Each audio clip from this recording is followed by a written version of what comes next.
हिंदी साहित्य और पीएचडी की इस कक्षा में आप सभी का एक बार फिर से स्वागत है। देखिए, जिस समाज में मान्यताओं और मर्यादाओं के बंधन अधिक होते हैं, वहीं उन मान्यताओं और मर्यादाओं का उल्लंघन भी अधिक होता है। ऐसे ही एक कथा कहती है, ये आत्मकथा जो है आप खुदरी, जिसकी लेखिका है रमणिका गुप्ता। देखिए, आप जानते हैं कि इस समय इस आत्मकथा पर कई वीडियोस हम बना चुके हैं, क्योंकि इस आत्मकथा में 2 भाग है और उनके कई क्या है उपभाग है। तो उन उपभागों को वीडियोस के माध्यम से प्रस्तुत किया जा रहा है। मैं आशा करती हूँ आपको मेरा पढ़ाया हुआ समझ में आ रहा होगा। इसलिए चैनल को सब्सक्राइब और वीडियो को लाइक जरूर करिएगा। चलिए शुरू करते हैं, अपनी आत्मकथा को बढ़ाते हैं आगे की ओर। आप खुदरी आज शुरू करेंगे हम उपभाग 11 से। उपभाग 10 तक, भाग 1 के जो उपभाग है उसमें 10 तक हम चर्चा कर चुके हैं। चलिए शुरू करते हैं 11वां, जिसका क्या है टॉपिक, मौसी। यहाँ पे रमणिका गुप्ता अपनी मौसी की चर्चा कर रही हैं। देखिए, एक बड़ा परिवार होता है, जमींदार परिवार से वो ताल्लुकात रखती हैं। माँ क्या है, एक बहुत बड़े परिवार से, जमींदार परिवार से, सामंती व्यवस्था यहाँ पे ये दर्शा रही हैं। उससे क्या है, माँ का ताल्लुक होता है। नाना जो है वो उसी परिवार के होते हैं। तो यहाँ पर अपनी मौसी का वह जिक्र कर रही हैं। बड़े मामा के बच्चे ना होने के कारण कमलावती मौसी का बड़ा लड़का, जिसे जीती कहते थे मेरे नाना, उन्होंने गोद ले रखा था। यहाँ पे वो बताती है कि जो मेरे बड़े मामा हैं उनके कोई संतान ना थी, इस कारण मेरी मौसी का जो बड़ा लड़का है उसको गोद ले रखा था। और उसका नाम क्या रखा हुआ था प्यार से मेरे नाना जी ने, जीती। जीती को सभी कमरों में जाने की अनुमति थी। क्यों? क्योंकि वह जमींदार घर का एक बेटा था, तो उसे सभ्य समझा जाता था। मैंने आपको पहले वीडियो के माध्यम से बताया था कि रमणिका गुप्ता और उनके भाई बहनों को जो है महल में या कोठी में घूमने की इजाजत नहीं थी। क्यों? क्योंकि वह असभ्य समझे जाते थे। माना जाता था कि इनको इस महल के या इस बड़ी कोठी के जो रूल्स या रेगुलेशंस हैं, नियम कानून नहीं मालूम। इस कारण जीती क्या है, उस घर का बेटा है, तो उसे सब कमरों में जाने की अनुमति थी। और चोरी चोरी वह हमसे में भी उन कमरों में घुसा ले जाता था जिनमें जाने की अनुमति हमें प्राप्त नहीं थी। बीवी भी जानबूझकर उन कमरों में ना जाती। बीवी अर्थात रमणिका गुप्ता की या रमना की जो माँ है, वह भी उन कमरों में नहीं जाती। क्यों नहीं जाती, या तो वह नहीं जानती, किंतु एक अनुमान लगाती थी शायद उनके बच्चों को जाना अलाउड नहीं था, इसलिए माँ भी नहीं जाती। वह क्या है, खुद को भी असभ्य समझने लगी थी। वह केवल नानी के साथ बैठती थी, क्योंकि नानी से ही उनकी पड़ती थी। मौसा जमींदार के पुत्र थे, शायद इसलिए उनकी इज्जत हमारे नाना के घर में अधिक थी। हमारे पापा तो एक डॉक्टर थे आर्मी में, इसलिए उनका काम था, उनका आना जाना था रोज का ड्यूटी पर। किंतु क्या है, मेरे मौसा एक बड़े परिवार के थे, इसलिए उनकी इज्जत ज्यादा थी। वह अपने परिवार के कुंवर कहलाते थे और महीनों नाना के घर रहते। मासी इस ऐश्वर्य का, या मेरी जो मौसी है, इस ऐश्वर्य का भरपूर उपयोग करती। मौसी का लालन पालन भी कुछ ऐसे ही हुआ और मेरी बीवी का नहीं। क्यों? जैसे उर्मिला का और मेरा होता है, मेरी बीवी भी मेरी भांति क्या थी, एक जिद्दी स्वभाव की थी। इसी कारण शायद मैं भी अपनी माँ पर ही गई हूँ। और उर्मिला मेरी मौसी की भांति थी, इसी कारण उर्मिला को क्या है, हमारे घर में मुझसे अधिक प्रेम मिलता है। रात को सब छत पर सोने चले जाते। एक कतार होती खाटों की, जिस पर हम जा जाकर लेट जाते, क्योंकि कमरों में हमें लेटना अलाउड नहीं था, तो हम छतों पर चले जाते। बड़े भाई का रुतबा बढ़ गया था। क्यों? क्योंकि वह पढ़ने लिखे में होशियार था और अब बहुत पढ़ चुका है। पढ़े लिखे होने के कारण सब उसको क्या है, इज्जत देते। महाराजा पटियाला के डर के कारण मौसी की शादी जमींदार के बेटे से हुई थी। अब यहाँ पे क्या बताती है, जो मौसी है वो बहुत सुंदर थी। आपको मैंने बताया था कि भूपेंद्र सिंह एक राजा का यहाँ पे वर्णन किया गया है, जो क्या करता था, सुंदर स्त्रियों को पकड़ लेता था और अपने महल में बुला लेता था। तो इसी कारण उसकी मौसी जो है बहुत सुंदर थी। रमणा की मौसी बहुत सुंदर थी, जिस कारण उसकी शादी क्या है, जल्दी कर दी जाती है। और किससे कर दी जाती है? जो पास का जमींदार है उसके लड़के से। लड़का क्या है, कुछ भी मेरे अर्थात मौसा क्या है, कुछ भी काम नहीं करते, पूरे दिन लेटे ही रहते। और करते तो एक हाथ के वो कारीगर थे। तस्वीर बनाना, हस्तकला का कार्य उन्हें बहुत अच्छा लगता। बहुत सुंदर सुंदर क्या है, फूलदान वो बनाते। मौसी बहुत सुंदर और गुरुओं के यहाँ भी आई थी। किंतु एक दिन भूपेंद्र सिंह अपनी क्या है, सीमा को लांघ लेते हैं और मौसी को वहां से भी बुलवा ले के लिए भेज देते हैं। और यही उन्होंने किसके साथ किया, मेरी जो नाना की बहन है, अर्थात मेरी माँ की जो मौसी बुआ है, उसके साथ भी भूपेंद्र सिंह ने यही किया, उसको भी इसी प्रकार वहाँ से बुलाने के लिए भेज दिया था। यहाँ पर ये दिखाती हैं कि किस प्रकार औरत का शोषण उस समय सामंती व्यवस्था में हो रहा था। और यह उपभाग यहीं पर समाप्त हो जाता है। चलिए आगे बढ़ते हैं अन्य उपभाग की ओर, जो है नाना। इसका नाम क्या है, टाइटल क्या दिया गया है, नाना। अब जैसा कि आप जानते हैं कि मौसी टाइटल दिया तो मौसी के बारे में चर्चा की गई, अब इसमें नाना टाइटल है तो नाना के बारे में बता रही हैं। नाना के परिवार का इतिहास कुछ अलग था। बहुत बड़ा एक जमींदार परिवार से वो क्या है ताल्लुक रखते थे। पुरखे उनकी पश्चिम पंजाब में मुल्तान के पास किसी क्षेत्र के राजा थे। उनकी जो पुश्ते थी, कौन थी, मतलब पुरखे जो थे उनके बड़ी, जो जैसे कह सकते एक परिवार था, वो क्या था, पंजाब में मुल्तान के पास किसी राजा के परिवार से क्या है संबंधित रखते थे। उस समय संबंध रखते थे। उस समय भारत और पाकिस्तान का क्या है बंटवारा नहीं हुआ था। औरंगजेब द्वारा, आप जानते हैं कि औरंगजेब ने किस प्रकार जो भारतीय थे, जो हिंदू थे, उनको मुसलमान बनाने के प्रयास किए। तो यहाँ पे रमणिका गुप्ता बता रही हैं कि जब औरंगजेब क्या है मुसलमान बनने के लिए सबको प्रेरित कर रहा था, तो मेरे नाना के परिवार ने जाकर दिल्ली जाकर इसका विरोध किया कि हम मुसलमान नहीं बनेंगे। और रास्ते में दिल्ली जाते वक्त जब उन्हें भूख लगती तो इधर उधर से लूट पाट करके वो खाने लगे। इसी कारण उनका नाम क्या पड़ा, खोसला।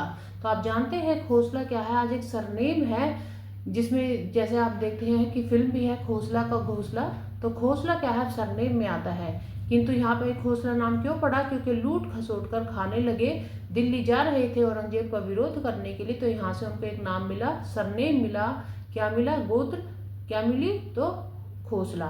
वह बहादुर शाहपुर जो है एक बादशाहपुर है, वहां रुके और पटियाला के पास ये एक शहर था बादशाहपुर, यहाँ पर ये रुकते हैं। बड़ी जमींदारी पीढ़ियों से चली आ रही थी। नाना के गांव का नाम बादशाहपुर था। वह कोठी में रहते थे। पटियाला रियायत के अंग्रेज उनकी कोठी पर जरूर आते। अब यहाँ पर क्या है, नाना यही रहने लगे बादशाहपुर में, और यहाँ पर क्या था, एक कोठी में रहते थे। बहुत बड़ी कोठी थी, महल के जैसी। पटियाला रियायत के जो अंग्रेज थे जब भी यहाँ आते तो नाना से मिलकर अवश्य जाते। हिरण, सुअर, खरगोश का शिकार आसपास के जंगलों में होता था, और कोठी कहाँ थी, जंगलों के बीच में थी। आपने हिस्ट्री में पढ़ा भी होगा कि पहले जो राजा महाराजा के घर होते थे जंगलों के आसपास होते थे, और वहाँ पे क्या है वो शिकार करते थे। तो कौन कौन से जानवर का शिकार करते थे, इन्होंने वर्णन किया है। हिरण, सुअर, खरगोश का शिकार जंगलों में होता था। नाना के एक भाई थे निरंजन प्रसाद खोसला, जो कांग्रेस में क्या थे, अध्यक्ष बन गए, और बहुत पढ़े लिखे थे, बहुत मान सम्मान उनका होता था। नाना जी के एक छोटे भाई भी थे, काशीनाथ खोसला।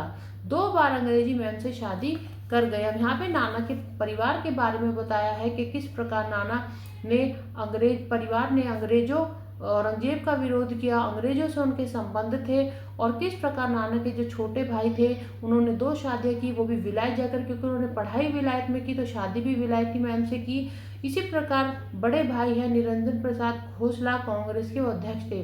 तो देखिए किस प्रकार एक नामी गिरामी परिवार की चर्चा यहाँ पर रमना या रमणिका गुप्ता कर रही हैं। और इसी के बाद शुरू होता है उपभाग 3, कुलच्छनी नहीं। इसका नाम क्या है, टाइटल क्या है, कुलच्छनी नहीं।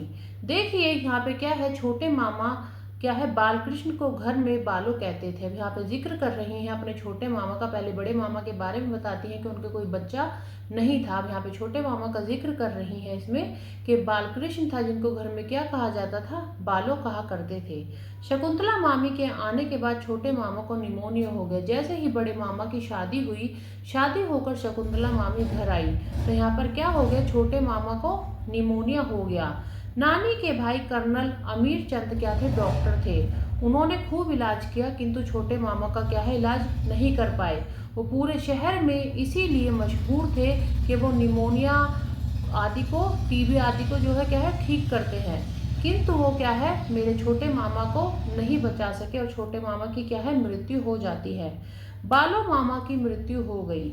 नानी बेटे को छूती नहीं थी। जब मेरे मामा का, छोटे मामा का इलाज चल रहा था, तो जो मेरी नानी है इतनी धार्मिक कट्टरता से भरी हुई थी, इतना पाखंड उनके अंदर भरा हुआ था कि मेरे मामा को छूती तक नहीं थी। क्यों? क्योंकि अलग अलग डॉक्टर इलाज करने आते थे तो सोचती थी अगर मैं हाथ लगाऊंगी तो शायद मैं दूषित हो जाऊंगी। पता नहीं कौन कौन सी जाति बिरादरी के डॉक्टर यहाँ पर आ रहे हैं जो इसे छू रहे हैं। तो देखिए कैसी विडंबना दिखाई गई है कि एक माँ जिसने एक पुत्र को जन्म दिया है, उसका स्वयं का वो बेटा है, उसको भी एक जात पात के कारण हाथ लगाने के लिए राजी नहीं होती।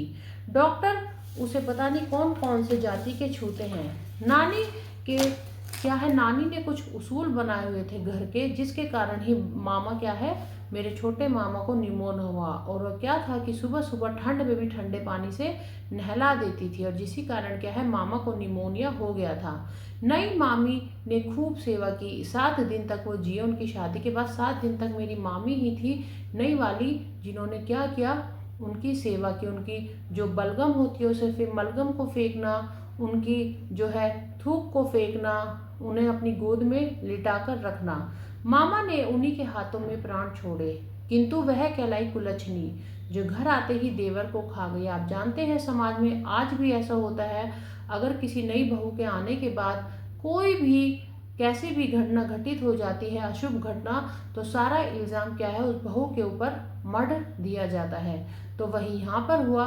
जैसे ही मामी आई उस समय तो सोचिए क्या हाल होगा। जब आज भी आपने देखा होगा अपने आस पड़ोस में अक्सर ये होता है, तो उस समय सोचिए क्या स्थिति रही होगी, कैसी परिस्थितियों से औरतें या स्त्रियां गुजरी होंगी। और वो क्या कहलाई, कुलच्छनी कहलाई। और इसीलिए मेरी मामी घर छोड़कर चली जाती है। जिनको सब नकार देते उनको मैं आदर देती। मामी अब घर छोड़कर चली गई है, और जिस किसी को समाज नकार देता उस सबको मैं आदर देती। और मैं कौन? रमणिका। सब सोचते कि मामी अब मायके चली गई और कभी वापस नहीं आएगी। मामी कुरूप थी और छोटे कद की थी और अहंकारी भी थी, किंतु दयावान भी थी। सामंतवादी जो गुण होने चाहिए वो सब उनके अंदर थे, और कुछ उससे अलग भी थे, जैसे दया, क्षमाशील स्वभाव उनका था। नानी बहुत धार्मिक कट्टर स्वभाव की महिला थी। मामा की मृत्यु के बाद वह और ज्यादा यहाँ पर कर्मकांडी हो गई, और ज्यादा ये सब मानने लगी कि बहू का पैर पड़ते ही बेटे की मृत्यु हो गई तो यह सच होता है कि यह कुलच्छनी है। नाना एक दिन जाकर मामी को मायके से ले आए। नाना को ये पसंद नहीं आ रहा था कि उनके घर की बहू वापस नहीं आ रही। तो एक दिन गए और मामी को मायके से ले आए। नलवा साहब उनके पिता का नाम है मामी के। नलवा साहब, हम आपकी बेटी को कुलच्छनी नहीं मानेंगे और ना ही इसे कहेंगे, यह कुलच्छनी नहीं है। तो देखिए टाइटल भी यही था, कुलच्छनी नहीं। तो नलवा साहब आपकी बेटी कुलच्छनी नहीं है और ना हम इसे मानेंगे और ना ये है, तो आप इसे हमारे साथ भेज दीजिए। और मामी इस प्रकार वापस आ गई। आगे बढ़ते हैं 14वें उपभाग की ओर, दोहरे मापदंड। इसमें इतना पर्दा, तामझाम निषेध, भीतर से हल्के उथले अभिमानी, मूल्यों का बखान करते किंतु खुद ही उन मूल्यों को तोड़ देते। यहाँ पर सामंती व्यवस्था का रमणिका गुप्ता जिक्र कर रही है कि क्या दोहरे मापदंड इन सामंत परिवार वालों के होते हैं। ये इतना पर्दा करवाते हैं औरतों से, तामझाम इतना रखते हैं, निषेध इतना करते हैं औरतों का या अन्य जातियों का। भीतर से हल्के होते हैं और उथले अभिमानी होते हैं, और बाहर से दिखाते हैं जो हैं हम ही हैं। मूल्यों का बखान करते किंतु खुद ही उन मूल्यों को तोड़ देते। मैं इन्हीं टूटते बिखरते सामंती परिवारों के बची खुची विरासत थी। एक और मैंने सामंती परिवार देखे, कर्मकांड देखे, उनके आडंबर देखे, भाव शून्य ठंडी उनकी मैंने आस्थाएं देखी। नाना के रूप में मैंने जीता जागता जमींदार ना उदाहरण देखा। घर में औरत से प्यार, बाहर अय्याशी के सागर। घर में संपत्ति के लिए मैंने लड़ाई देखी, किस प्रकार सामंती परिवार आपस में संपत्ति के लिए लड़ते हैं मैंने ये भी देखा। किस प्रकार घर में औरतों को इस प्रकार रखते हैं कि उनके आगे उन्हें कोई अच्छी ही नहीं लगती, और किस प्रकार बाहर वो दूसरी औरतों के साथ अय्याशी करते हैं और अपने घर की औरतों को किस प्रकार छुपा कर रखते हैं मैंने ये भी देखा। औरत का यौन शोषण मैंने देखा, अभिमान, गुस्सा, बर्बरता मैंने देखी। सामंतवादी पितृसत्ता की मैंने बर्बरता देखी, गुस्सा देखा और अभिमान देखा कि किस प्रकार औरत को पैर की जूती समझते हैं, उनका यौन शोषण करते हैं। अगर पुरुषों की बारी आए अन्य जातियों की तो उन्हें जाति याद आ जाती है, किंतु जब भी उन अन्य जाति या नीच जाति जिनको वो कहते हैं या समझते हैं उनकी औरतों का वो शोषण करते हैं तो तब उन्हें नीच जाति नजर नहीं आती। इसीलिए इस खंड को उन्होंने नाम दिया है दोहरे मापदंड के, डबल फेस्ड। देखिए किस प्रकार उस समय समाज था और उस समय ही नहीं आज भी ये व्यवस्थाएं चल रही हैं। गैर बराबरी का नमूना सामंती परिवार मैंने देखा कि एक सामंती परिवार है जो अपने आगे किसी को भी क्या है बराबर नहीं समझता, सबको गैर बराबरी की नजरों से देखता है। मुझे नहीं भूलता नाना और मौसी का प्रेम संबंध। देखिए कितनी गहरी बात यहाँ पे रमणिका गुप्ता कह रही हैं कि मुझे वो बात नहीं भूलती कि जो मेरी मौसी का और मेरे नाना का क्या है प्रेम संबंध रहा। बाहर तो वो ये दिखाते हैं कि हम अपने घर की औरतों को कितना अच्छा रखते हैं, किंतु देखिए अपनी ही बेटी के साथ एक शारीरिक संबंध मेरे नाना स्थापित करते हैं और मौसी के साथ इन्हें घर की हर महिलाओं को क्या है वो चुम्मा चाटी करते हैं। और इसी चुम्मा चाटी का क्या है मैंने विरोध किया क्योंकि मुझे पसंद नहीं आता था। उनका जो चुम्मा लेने का तरीका था वो भी क्या है बहुत गलत था, पूरे गाल पर क्या है थूक लगा देते थे। हालांकि जब मैं छोटी थी तो मुझे समझ नहीं आया, किंतु जब मैं बड़ी हुई तो मुझे समझ आया क्यों मेरी मौसी अक्सर उस कमरे से जो हवेली के बाहर था, कोठी के बाहर था, महल के बाहर था, क्यों सलवार को टांग कर निकलती थी, क्यों अपने गालों को साफ करती हुई वो निकलती थी। हालांकि मेरी मौसी और मेरे नाना के जो किस्से थे वो सबको उसके बारे में खबर थी और सब क्या है फुसफुसाते भी थे उनके बारे में, किंतु उस समय मुझे समझ नहीं आया। आज जब मैं सोचती हूँ तो मैं सोचती हूँ आज मैं उन जब वारदातों घटनाओं को सोचती हूँ तो मेरी समझ में आता है कि किस प्रकार एक सामंती व्यवस्था के नीचे क्या क्या देखिए घटनाएं हो रही हैं, ऐसी ऐसी घटनाएं जिनको हम सोच भी नहीं सकती। दिखाते कुछ हो रहा है और अंदर से होते कुछ हो रहा है। ये वही है जो मूल्य बनाते हैं और खुद ही उन मूल्यों को तोड़ देते हैं। ये वही है जो मर्यादाओं में स्त्रियों को रखना पसंद करते हैं और फिर खुद ही उन्हीं स्त्रियों की मर्यादाओं का उल्लंघन करते हैं। एक बाप और बेटी के संबंध में जब आज मैं सोचती हूँ तो मैं बहुत घृणा से भर जाती हूँ कि आखिर क्यों उस समय का समाज ऐसा था कि स्त्रियों को अपने बारे में बोलने का अधिकार नहीं था। हालांकि है तो आज भी नहीं, आज भी आप अपने समाज में आप अपने परिवार में ही देख सकते हैं कि लड़कों को सब कुछ क्या है अलाउड होता है किंतु लड़कियों को नहीं होता। तो उस समय की व्यवस्था भी ऐसी थी, किंतु उस समय क्या था नियम नहीं थे, कानून नहीं थे। आज नियम है कानून है तो थोड़ा बदलाव आया है, उस समय ऐसा नहीं था। तो देखिए दोहरे मापदंड में वो सामंती व्यवस्था के ऊपर क्या है एक वज्रघात वो करती हैं कि देखिए किस प्रकार दोहरे मापदंड डबल फेस्ड में ये लोग जीते हैं। चलिए आगे बढ़ते हैं उपभाग 15 की ओर, बचपन का पहला एहसास।